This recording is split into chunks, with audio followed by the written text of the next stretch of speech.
launching during this week. So for those of you who do not know that this is a part of an entire week of events, I invite you to join these next 2 days of discussion so that you can get more familiar with these principles. Now, this discussion, will be about tax policy and how they affect a fundamental right, which is the right to housing. And it is particularly important and fundamental in these times that we're going through, because when governments issue rules or measures such as stay at home, this is impossible to meet for those people that have a deficient home or that do not have essential services, for example, water, which is so important today to wash our hands, or for those who live in small places, or for those who just plain do not have a place to live. So from this initiative, what we were considering is how the pandemic makes us to understand how state through tax collection and resource collection, through tax policies, could guarantee these resources for them to be redistributed so everyone can have access to minimum life reproduction needs, not only right to housing, but also for it not to be overcrowded, to have access to all of the services and utilities so that we can live, coexist, and develop. So for this, what we propose is for there to be tax systems that are more progressive and more redistributive, not only in how they collect and they bring this money, but also how they spend it. And in this sense, here I go over Principle 12, the principles and guidelines on tax policies.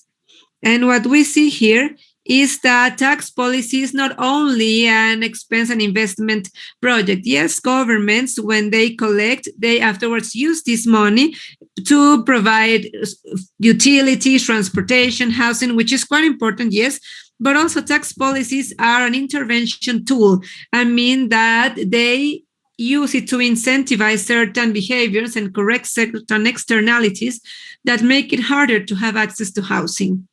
So this is of particular importance when we think about urban planning, for example, how the state could intervene in market dynamics within the cities so that we can ensure that the right to housing is fair and equitable. And thinking about these specific aspects, the need of state intervention, I would like to introduce our first panel member, Guadalupe Granero. Guadalupe is an architect and urbanist, coordinator of the urban area of the Metropolitan Study Center, the SEM. So Guadalupe, I wanted to ask you, in a context where Latin America, Argentina in particular, we see that there's more and more population having problems to have access to a quality housing, what do you think, or how do you think that the state could intervene? And what tax policies or any other policies do you find necessary to improve access to housing in Argentinian cities? Please go ahead, Guadalupe. Thank you, Michelle. And thank you in general to all of the organizations that organize this event. This is a more than necessary discussion, and far from wanting to just say something formal, I just want to say that I'm very thankful to share this opportunity with Leilani and with Ruth. So I am going to share some ideas on urbanism perspective and how they're implicated in tax policy.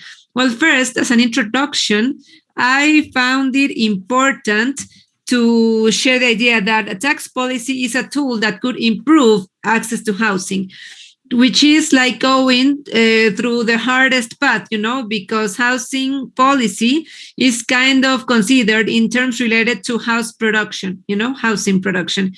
And the way in which resources are managed become kind of blurry, And the worst thing is that the capacity, the wider capacity a tax policy could offer to contribute, reduce the deficit is neglected, is left aside. So I think that obviously in a world where we have more and more people in inadequate housing and undignified housing, tax policy becomes key in order to propose some strategies especially how states deploy their resources and invest in urban development, but also in terms on how we can intervene in real estate markets. So from human rights perspective, this poses a first problem that has to do with how these implications between tax policy and right to housing are visibilized. Because this, of course, calls us to build a huge universe of players that are involved and the role that they play in collection efforts and everything related to housing or both, because there are many players involved in both processes, and also understanding the role of the state, how they determine these actions with more or less criteria, including social justice. So the relationship between right to housing and tax policies is complex, yes, because it involves this diversity of players and simultaneous processes that sometimes contradict themselves. And definitely because distance between decisions defining how to manage urban development resources and the consequences that these decisions have on housing policy is so huge, so big, that it hinders awareness, hence the approach, a coherent approach from those or by those policies so that they can increase a right to housing and make it easier. So this is a problem that we have in general, and this will help us think about income and expenses that determine the right to housing too. First of all, about income from states. I think that there is something that we need to mention. These relationships do not happen in an abstract manner. They are built in cities that are neoliberal, mainly, that have a trajectory of many, many decades, retracting national social systems and decentralizing competencies to local governments that have a huge need and many times very, very poor budgets to answer these needs. And this, of course, has been linked to the privatization of utilities, infrastructure. So in some way, spatial production accompanies this logic by urban management. So in this sense, urban discourse, the dominating one, at least today, the one that has been promoted by multilateral agencies, and that accompanies that business logic within cities, is that cities are economic development drivers.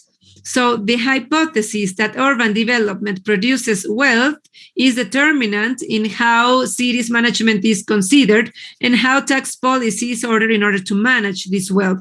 And gradually, in order to be able to correct some negative externalities in a development that's unequal in itself.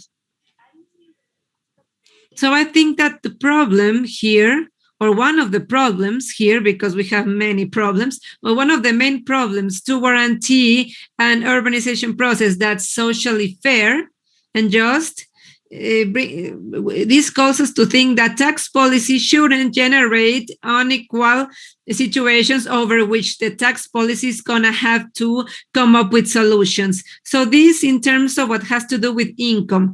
Now, in terms of expenses, I think that the most important aspect, at least in order to add a little bit to this debate, is that the weight reduction that housing rights has had in national and local efforts evidences that the private sector has been favored as a responsible to provide housing, not only for middle and high upper classes, but also for lesser income populations. And this, of course, reduces and places the state in a situation where they have to provide only solutions in niches that are not appealing for the market, especially with everything having to do with social housing and popular projects. And in quantitative terms, of course, this is marginalizing in terms of the housing deficit that we have in Latin America. Now, this paradigm of the cities producing wealth and that has aggravated the role of the real estate boom through different offers incentivizing to promote private investment,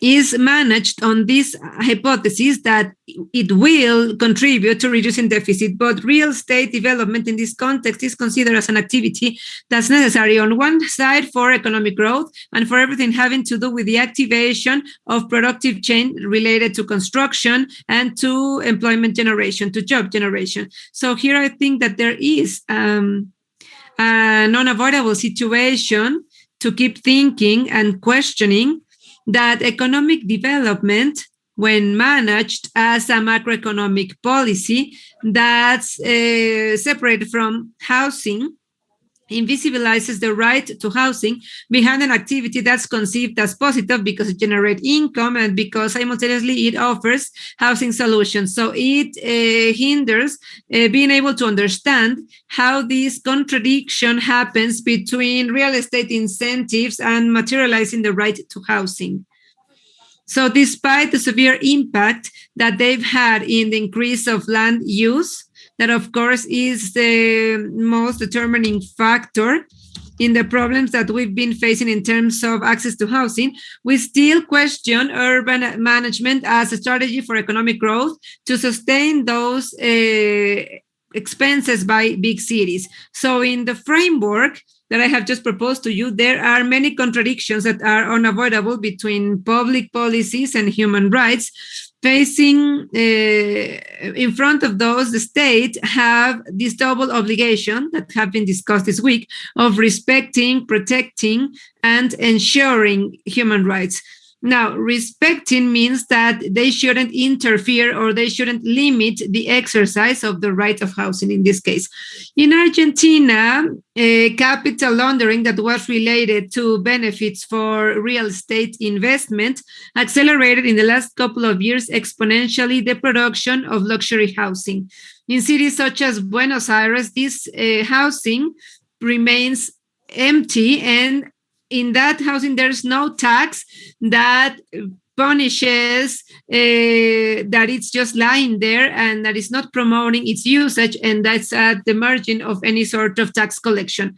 So the policy of productive districts, on the other hand, that have been implemented in many Latin American countries is based in the tax exemption for companies, thinking against that this was going to develop salaries and that was going to be a strategy to create employment and to mobilize the production of certain sectors.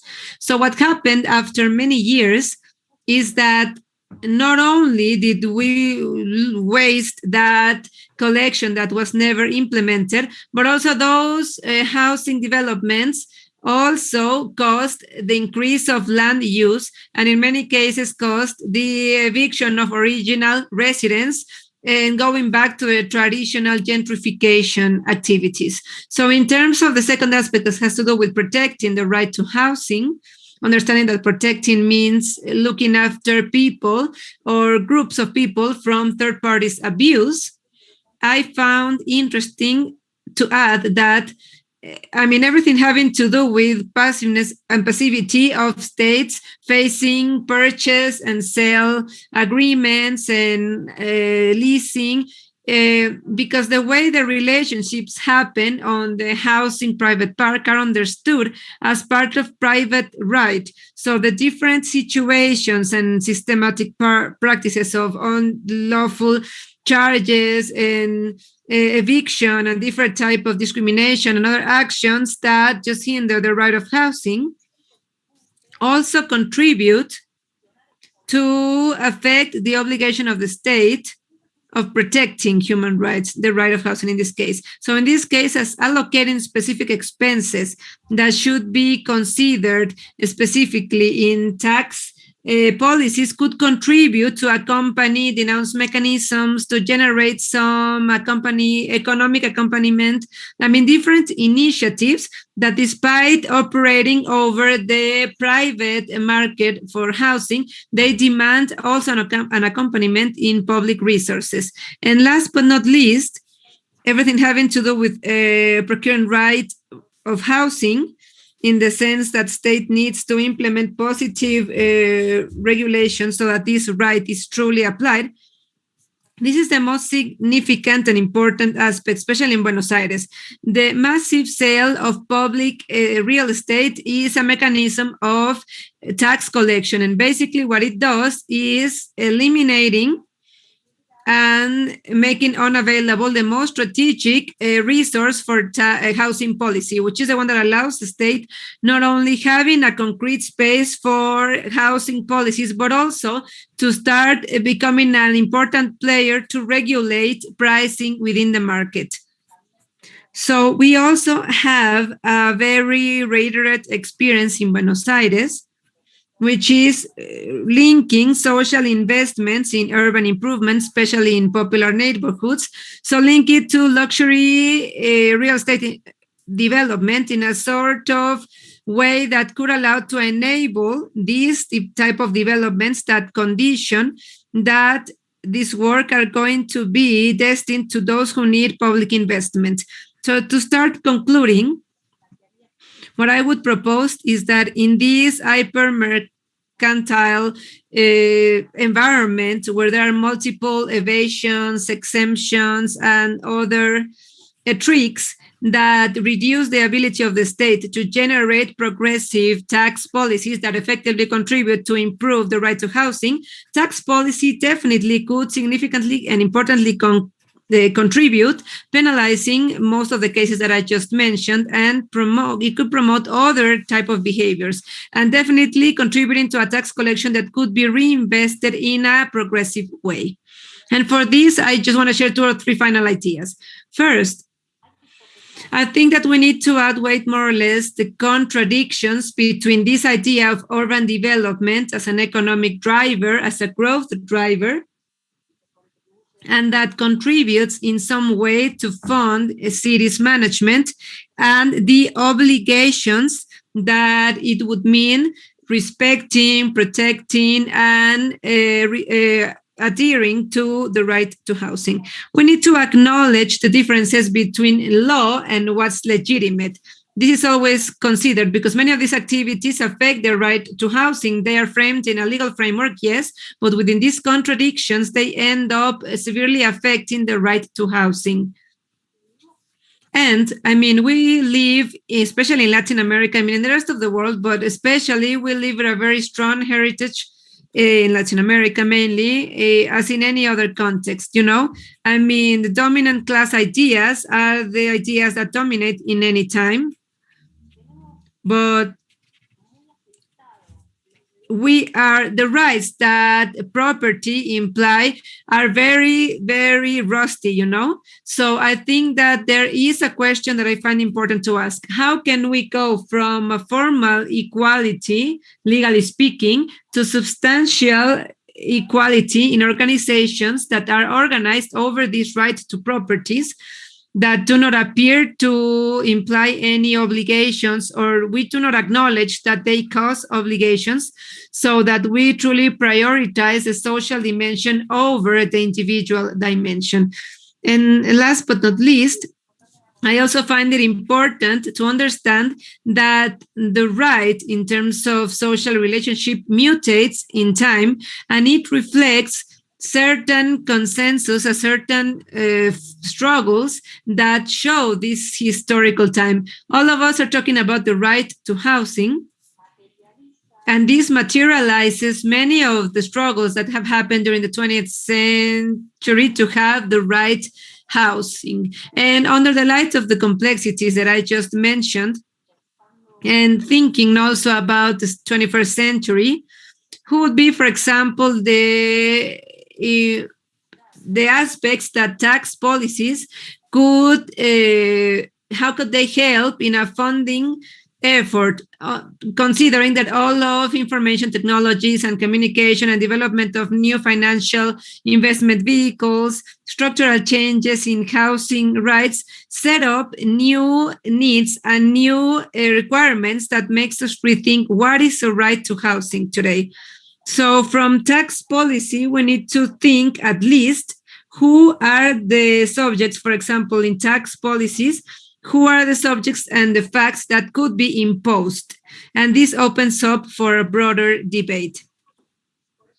I'm sorry. I have to start wrapping you up. I'm so sorry for interrupting, but I'm so sorry for interrupting. But since we have more people, yes, I'm sorry. I'm sorry. I think I just have a couple of words, and that's that. Yes, it's okay. Sorry. Yes, it is very interesting what you're saying. I mean, the importance that when we think about cities as beacons of development, this does not mean that they should turn into excluding cities that end up throwing many populations out. So in this sense, I would like to introduce Rud Rafael. Rud Rafael is an activist and militant of roofless workers in Brazil. Now, Rud, I wanted to ask you if you could tell us a little bit about what you do and how you link historical vindications with tax policies, and especially what is the nexus that you do between rights and the way the state collects and spends, particularly in terms of territorial taxes. So now I will pass the floor to you. Thank you so much. I'm going to speak in Portuguese.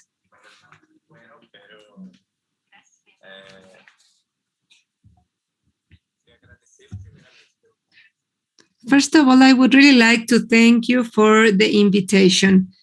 Thank you for allowing me to internationally discuss this problem. I think it's fundamental in a culture such as this one to be exchanging experiences in everything having to do with tax policy, which is more and more important because tax policy, at the end of the day, is at the center of the debate today. And it includes, of course, urban rights. We cannot talk about these two dimensions. You know, tax policy debate appeared in time stronger and stronger throughout the region. So it is an opportunity for political articulation, you know. In Brazil, we have a long tradition on tax policy and the relationship of tax policies and social policies. I think that the element of national policies has some differentiators, as Guadalupe already mentioned. This policy is quite expensive from the point of view of how it mobilizes a huge chunk of resources, but this huge volume of resources is justified by the capacity that this policy has to remodel the urban political economy and the city's political economy, as Vitor Santos would say. So the role of the work in building cities, he would say that urban spaces are characterized by the work that's done in a form of urban structure. You know, it's like a living work that remodels the city every day. So I think it is important to mention this. But there are also very specific guidelines. In 2021, they set a year that's very important to readdress this debate in an elaborated way. 3 years ago in Brazil, for example, we had a popular initiative law. In 1991, for example, there was a national movement that would turn into an urban reform. There was a popular initiative law, as I said, as of 1 million of signatures that were collected in order to demand the creation of a national fund for popular housing. The National Fund of Popular Housing that would turn, or it would consolidate as of 2005, and it turned into a national debate for social housing in Brazil. So there was already a momentum there, and it was the health system approved. They also had a social welfare system. And in some way, we also moved forward the perspective of thinking about a national housing system that would be a social type of housing. So this debate is quite related to fiscal and tax policies. 20 years ago, we were able to get the approval of a law that also has to do with tax policies. It was the bylaws of the city. In 2001, this was approved. And it provided very important tools for urban situations. For example, urban territorial taxes. These type of taxes would be progressive, and it would influence on housing that did not meet a social function. So social function, both from the property or from the city, was a fundamental element of this law, of the city bylaw. And it would provide us tools in this sense, just as the tax over the land does, because it is also a progressive tax. So if an owner keeps this land underused, then they would pay more taxes until it would become unfeasible for the owner to still keep this property just lying there abandoned. So it was a way to regulate property and guaranteeing social options, but it also offered other tools. For example, a tool that in some way would capture different construction of buildings, which would instead gain surplus value. So thinking about the urban verticalization option, the highest the building, more taxes you would pay. So there was a tax included in the verticalization process of tall buildings. So this was also another framework that in the group of social efforts has deployed, just as any other policies, the urban policies and the tax policies have changed and molded in years. And the MST went out to the streets to demonstrate against the creation of a new tax regime in Brazil.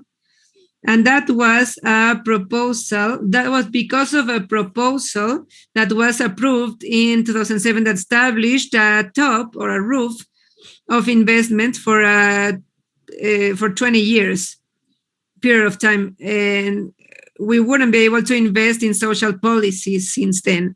So the reference of this approval was 2018. So this policy contributed to a context of a pandemic that would turn into a genocide in Brazil, because Bolsonaro's government didn't have the ability to spend on housing.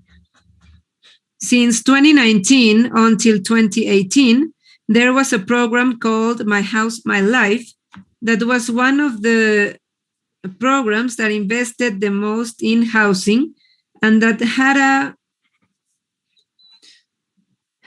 the idea was to get more resources approved for private investment, for construction workers. So for social movements, it was the result of a lot of struggle, you know?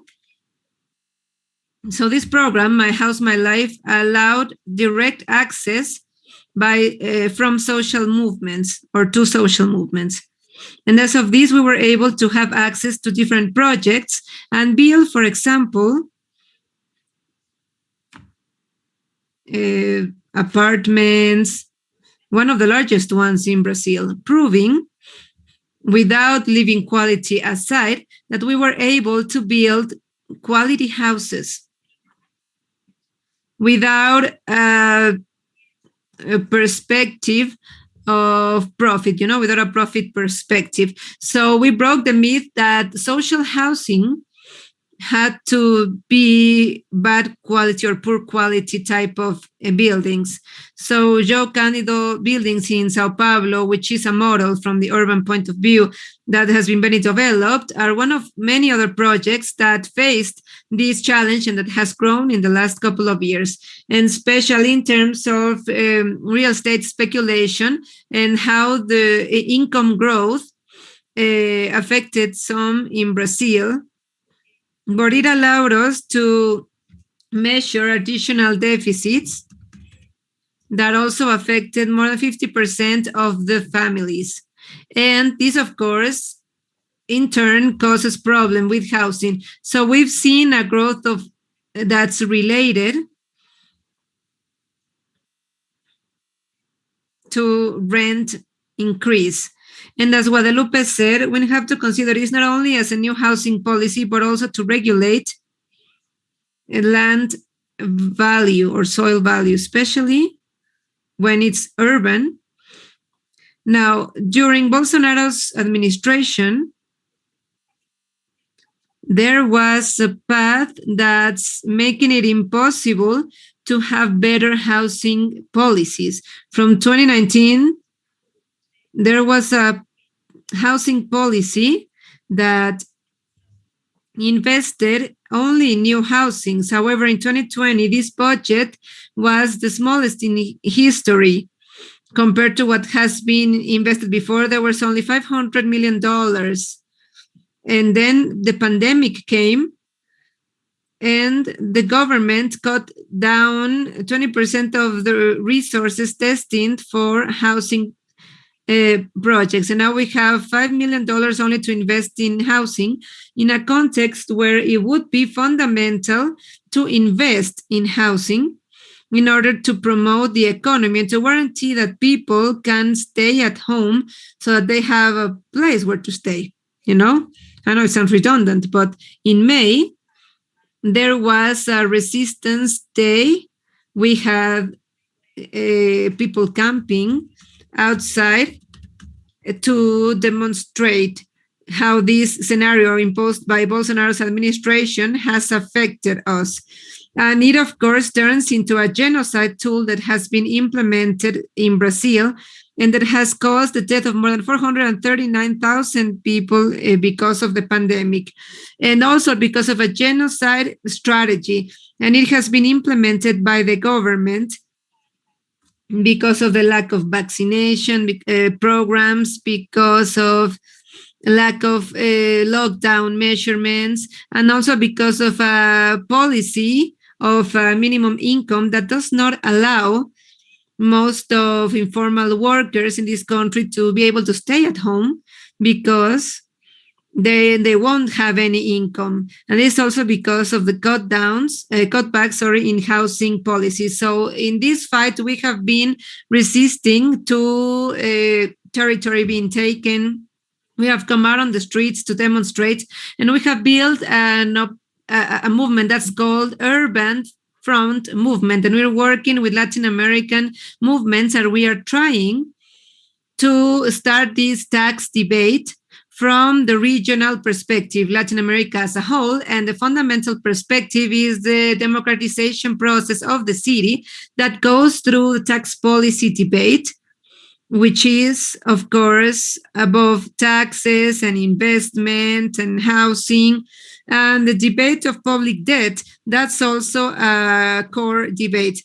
So today, on social investment aspects, just as I have already talked about Brazil's example, where we also have, but we also have some other examples in Argentina. So the relationship between the government and this debate is being built with tools from the international point of view. So from this perspective, we have created a very important debate, and we need to fight against this neoliberal administration. We need to fight with a new perspective on a policy that guarantee the right to housing. And we need to also rethink with logic to be able to overcome these society models that just do not work, because it is socialism, but we need to change and to move towards a democratization where we are allowed to live, freely.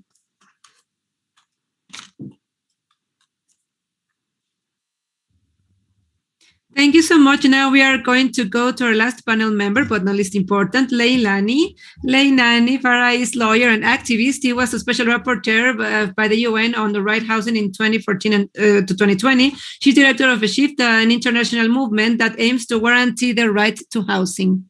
So, Leilani, I wanted to ask you, when you, as a rapporteur, explored the implications that a commodification has to the right to housing and the funding for the right to housing, since you worked on that, I wanted to ask you, to what extent can tax policy be a tool to disincentivize these processes that, yes, in many Latin American countries are still there, are still out there, but we are starting to see them in other countries in the world? Thank you. So please, Leilani. Thank you. And thank you for inviting me to this important discussion. I want to say, and I think it's similar to what Guadalupe said, that I think tax policy is housing policy, and housing policy is tax policy. When we normally think about, like, okay, in my job as UN rapporteur, my job was to try to protect the most vulnerable, marginalized populations and their human rights. So we're talking about people living in informal settlements. We're talking about people living in homelessness, people who have been evicted, where often the conversation with governments is about, oh, you should build shelters for homeless people. Oh, you should regularize informal settlements and provide basic services. You should not evict people. You know, this is the most common conversation. The least common conversation when I was rapporteur was to talk about tax policy. And yet it's so incredibly important. When I would go to a country and say, I'd like to speak with your Ministry of Finance, they would scratch their head. She's housing. Why does she want to talk to finance? It was incredible. I think also because I was a woman, there's probably a gender dimension. What does this woman want to talk about finance?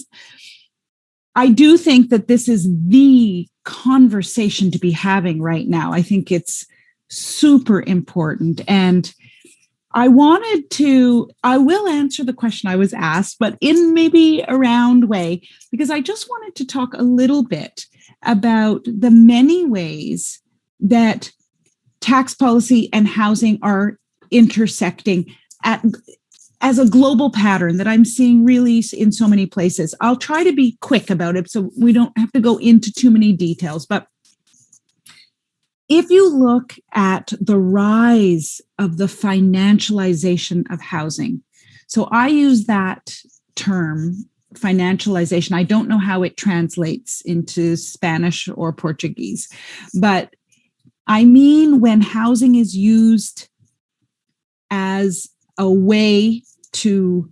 place to park or grow or hide or leverage money, capital. That has really exploded since the global financial crisis in 2008. And one of the principal ways it exploded was through tax policy, through other ways, of course, as well, but through tax policy for sure, because what we saw was the creation of real estate investment trusts. Let's not try to figure out what those are. It's too complicated for this conversation right now. But what we can say is it is a financial instrument to purchase many homes all at once. I don't know if you're seeing what we call them REITs in English. I don't know if you're seeing these trusts in Latin America yet. If not, you will be. And they are given very advantageous tax status. They pay no income tax, basically. So they're not even taxed like a corporation. Even corporations are taxed very low in many countries. But these are not even taxed like corporations. They are not taxed. They have basically no income tax. And the income is what they get from, for example, rents that tenants are paying. So that has allowed the financialization to explode because it's a way to purchase many units all at once. Some of you may have heard in Spain, for example, thousands of units were bought by private equity firms, and they use this financial instrument. So that's one way. Another interaction between tax policy and housing that we see very much everywhere is if you are a homeowner, you get so many tax advantages and tax breaks. If you, in some places, if you own more than one home and you sell the second home and you make a lot of money off of that, tax-free. In some countries, you don't pay tax on the mortgage interest. All of these sorts, there's lots of incentives if you want to buy a house for the first time, lower tax rates, etc. Those obviously have huge advantages for homeowners, but the same and equivalent tax breaks and tax incentives are not offered to tenants. And if you think about or people living in informal settlements, or who needs a tax break more? A homeowner who might have more money, or a renter or a tenant or someone living in an informal settlement who has less money? It is a complete disparity and quite discriminatory, in my opinion. I should have said, I'm sorry, just to go back to the link with the right. So that's a direct link with the right to housing. So the people who need it least or less are getting advantages over the people who need it more. And that would be a kind of discrimination in the area of housing. When I was talking about those trusts that were set up, that instrument to buy up lots of housing, well, what those real estate investment trusts do is they are constantly raising rents because they need to give a good return on their investment to their investor clients. So their client is not the tenant, their client is an investor, and they want to give a good return to the investor. That means raising rents, and that means less affordable housing for tenants. Affordability is the cornerstone, one of the cornerstones of the right to housing. If you can't afford your home, you will be displaced, maybe evicted, and maybe you will even end up homeless. And so I just wanted to make that link with the right to housing. We also know that housing around the world, and I think Guadalupe also spoke to this, is being used as a place to avoid paying taxes. So you may have heard of golden visa schemes. So in countries around the world, again, I don't think in Latin America, but I have to check that actually. There are these programs where you can invest in property. You live overseas, you're in Qatar, you're in India, you're in China. If you invest overseas in European countries in particular, if you invest in real estate, you can get what they call a golden visa. You get permanent residency, maybe eventually a passport, which enables you to travel all through the EU. And you avoid paying your taxes back home because you're sending your money to another country, investing in real estate in another country. It is a classic way. Real estate is a classic way of hiding money that you don't want to be seen and that you don't want to pay taxes on. And obviously that's a huge detriment to human rights.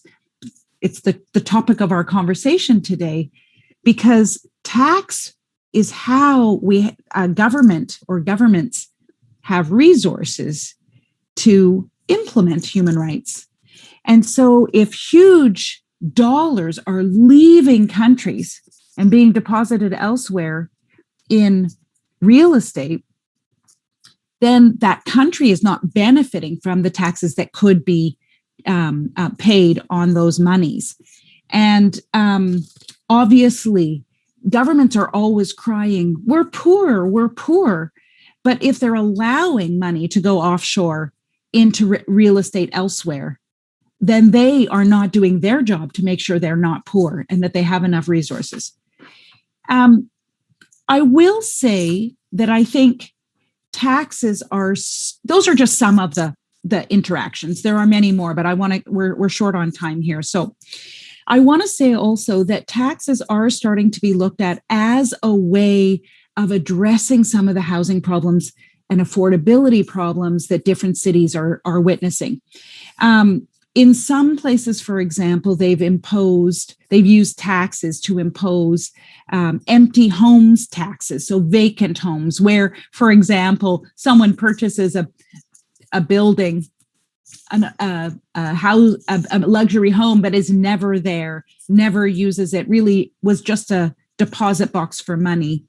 In Vancouver, for example, a city in Western Canada, there is an empty homes tax that's just 1%.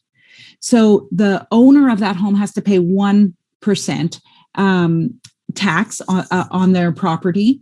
But that 1% that gets paid has to go directly into the creation of affordable housing or to ensure affordable housing. And in fact, though it's only 1%, because there are so many vacant homes in some cities, it can bring in huge dollars. So millions of dollars have come into Vancouver that way, and it has assisted in their affordable housing. In some countries or cities, they're using taxes to prevent speculation. So any foreign buyer will have to pay a huge tax. So, for example, in Hong Kong, it's a 15% tax. They have it in many other countries. In Singapore, they have a big foreign owners tax. That hasn't proved to be very effective, as far as I know, in many cities. New Zealand tried it, and it was lukewarm. Singapore is now having a big housing crisis. Despite the fact that they have so much social housing, they still have a lot of pressures on their market. They're having a problem. Hong Kong, we know the story of Hong Kong, right? Unlivable city, unaffordable. So I want to just say one more thing about this, which is that I actually completely agree that we need to target tax policy and change tax policy to benefit the right to housing and to help implement the right to housing. I do want to say two things about this, actually. First of all, that's fiscal policy, right? Taxes, fiscal policy. And what I think we need to do is make sure that we're also monitoring and addressing monetary policy. So monetary policy is like when regional banks or central banks set interest rates. And what we saw with the pandemic was that a lot of these central banks and regional banks were setting interest rates very low. And that enables the big financial actors, investors, those with money, to go on shopping sprees. They can just go shopping for real estate because money is cheap when interest rates are low. They can borrow at very cheap rates and then invest and then make a huge amount of money. And so we want to watch the interaction between monetary policy and fiscal policy. The last thing I'm going to say about that is that all of this, in my opinion, should be embedded in rights-based housing strategies. So every government, all levels, should have a housing strategy. And that housing strategy should be based in the principles of human rights, ensuring affordability, security of tenure, addressing homelessness, preventing evictions, etc. But it must also address fiscal and monetary policy. So the housing strategy itself should include all of these ideas that we're talking about today and elements that we're talking about today in terms of tax policy. So sort of holistic approach to housing rather than just bricks and mortar or structures. That's it. Thank you.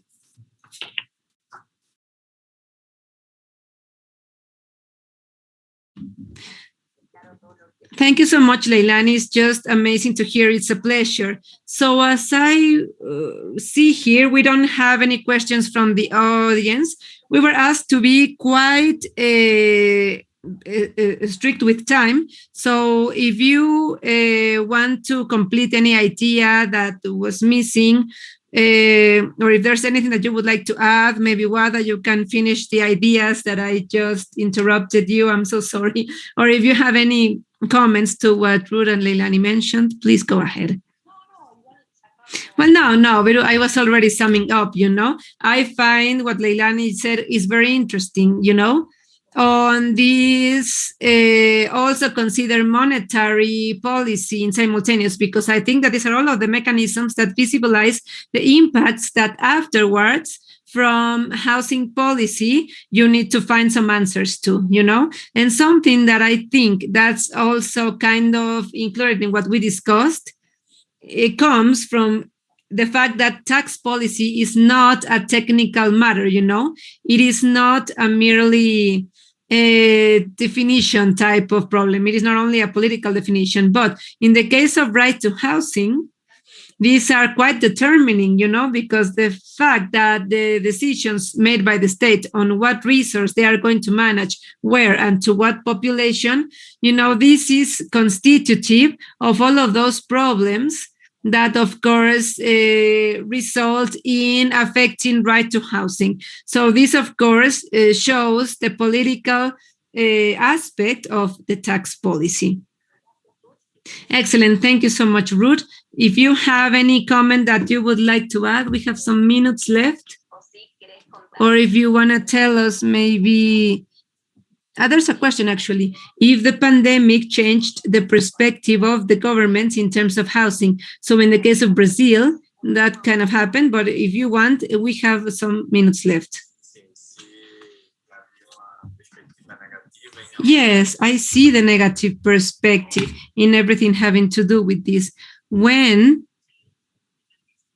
in 2016, Bolsonaro's government turned into a tragedy,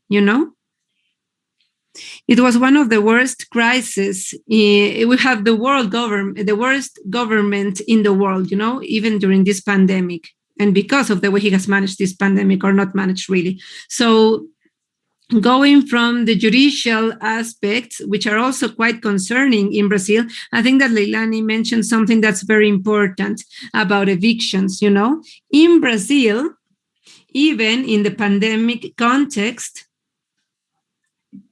there was an absurd amount of eviction, there were people that did have homes and that could have stayed at their homes, but they lost them because of judicial conflicts, problems. So the judicial branch preferred warranting and issuing this eviction notice and not warranting housing for these people. Yesterday, we had the approval of a new law, and this was the result of our fight, and the approval of this law, and this law prevents evictions in a context of pandemic, actually. So it's obvious that in a context just like this one, it's fundamental to have the right to housing guaranteed. And we need to vindicate this, we have a specific law now to reaffirm this. And in Brazil, it is not constitutional anymore to evict. So I think that to complete just a little bit, I just wanted to say this.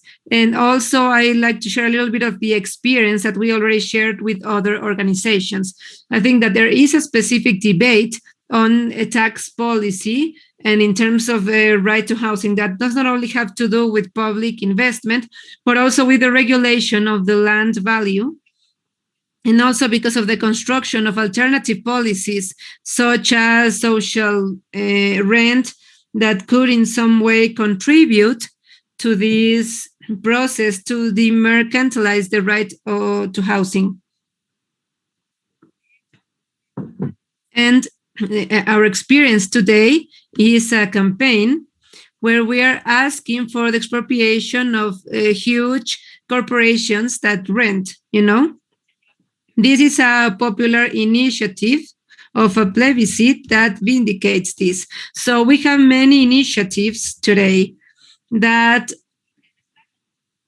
orient towards or go towards this discussion, especially due to the crisis in 2008, where we are echoing this process. And I think that it is fundamental to think about this, to think about a policy that creates alternatives, that's creative from the point of view of solving this housing crisis, which is a crisis caused by the system itself, and that it's deeper and deeper every day. So we need to be addressing housing as merchandise. And for this, then we need to mobilize in order to create alternatives in terms to this crisis. Thank you so much, Leilani. So I would love to keep talking to you, but we don't have any more time. I'm so sorry.